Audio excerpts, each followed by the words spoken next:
گھر سے نکلے ایسی خوشبو استعمال کر کے نہ نکلے کہ وہ دوسرے مردوں تک پہنچے، اور پانچویں شرط یہ ہے کہ اس کی آواز غیر محرم مردوں تک نہ پہنچے۔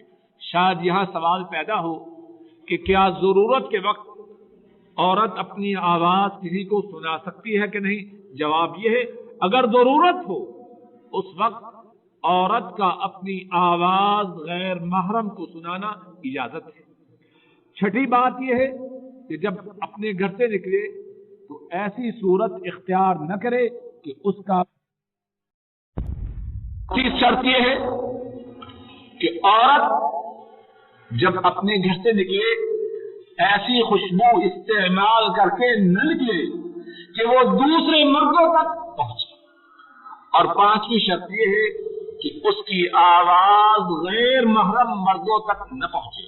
شاید یہاں سوال پیدا ہو کہ کیا ضرورت کے وقت عورت اپنی آواز کسی کو سنا سکتی ہے کہ نہیں؟ جواب یہ ہے اگر ضرورت ہو اس وقت عورت کا اپنی آواز غیر محرم کو سنانا اجازت ہے۔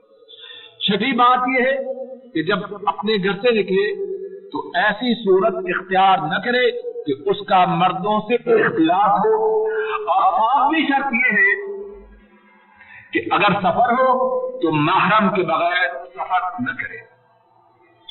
بات کا تیسرا حصہ یہ ہے کہ مسلمان عورتوں نے اللہ نے ان کے متعلق جو احکامات اپنی کتاب میں نازل فرمائے اور رسول کریم صلی اللہ علیہ وسلم نے عورتوں کو اپنی حدیث پاک میں جن باتوں کا حکم دیا، مسلمان عورتوں نے ان باتوں کی پابندی کیسے کی؟ احادیث کی کتابوں میں مسلمان عورتوں کی طرف سے ان احکامات کی پابندی کی بڑی مثالیں۔ امام ابن ابی حاتم رحمہ اللہ بیان فرماتے ہیں، حضرت صفیہ رحمہ اللہ اس روایت کو نقل کرتی ہے۔ حضرت عائشہ رضی اللہ تعالی عنہا ان کے سامنے قریش کی عورتوں کا ذکر ہوا، فرمانے لگی واقعتاً قریش کی عورتوں کی بڑی فضیلت ہے، لیکن میں نے انصار کی عورتوں جیسی عورتیں کوئی نہیں دیکھی۔ وَلَكِنِّي وَاللَّهِ مَا رَأَيْتُ أَفْضَلَ مِن نِّسَاءِ الْأَنصَارِ أَشَدَّ تَصْدِيقًا بِكِتَابِ اللَّهِ وَلَا إِيمَانًا بِالتَّنزِيلِ، میں نے انصار کی عورتوں ایسی عورتیں کوئی نہیں دیکھی۔ اللہ کی کتاب کے ساتھ، قرآن کریم کے ساتھ ان کا ایمان اور قرآن کریم کی باتوں پر ان کے عمل کرنے کا جو جذبہ تھا انتہائی زیادہ تھا۔ اور پھر حضرت عائشہ رضی اللہ تعالی عنہا بیان فرماتی ہے، لقد انزلت سورة النور وَلْيَضْرِبْنَ بِخُمُرِهِنَّ عَلَى جُيُوبِهِنَّ، سورہ النور نازل ہوئی، اللہ کا یہ حکم آیا کہ عورتیں اپنی اوڑھنیوں کو اپنے گریبانوں پر ڈال لیں۔ انصاری مسلمان انہوں نے اللہ کے اس حکم کو سنا، اپنے اپنے گھروں میں واپس پلٹے، اپنی عورتوں کو جا کر اللہ کا یہ حکم رات کے وقت سنا۔ خواتین اس واقعہ کو انتہائی توجہ سے سنیں۔ فَانْقَلَبَ رِجَالُهُنَّ إِلَيْهِمْ يَتْلُونَ عَلَيْهِنَّ مَا أُنزِلَ فِيهَا، انصاری مسلمان اپنے اپنے گھروں کی طرف پلٹے، اللہ کا جو حکم آیا تھا وہ اپنے گھروں میں جا کے سنایا۔ اب عورتوں نے